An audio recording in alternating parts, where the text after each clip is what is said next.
அந்த ஆடுல அப்படி என்ன போட்டாங்க? அதுக்கு எதுக்கு இவ்வளவு கோவம்? அப்படின்னு பார்த்தீங்கன்னா, அந்த ஆடுல வந்து ஒரு முஸ்லிம் தாத்தா ஒருத்தர் வந்து, ஒரு இஸ்லாமிய மதத்தை சேர்ந்த ஒரு தாத்தா, இந்தியாவை சேர்ந்த ஒருத்தரு.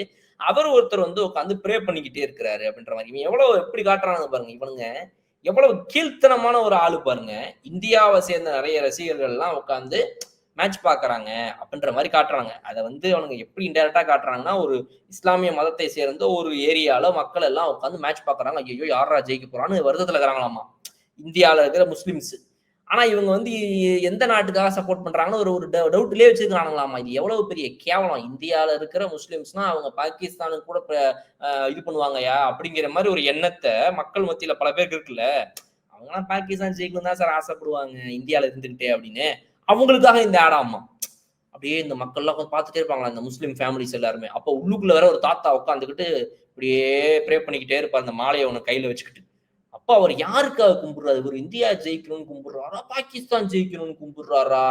அப்படின்ற ஒரு டவுட்டையே நம்ம வியூவர்ஸ் மத்தியில வைக்கிறானுங்களாமா. எவ்வளவு கேவலமான, கீழ்த்தனமான ஒரு ஆட்.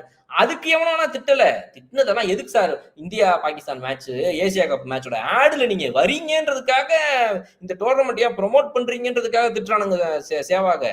நான் சொல்றது வேற கதை. நான் திட்டுறது வேற காரணத்துக்காக. நான் பிசிசிஐ கேவலமா கேட்கிறேன்.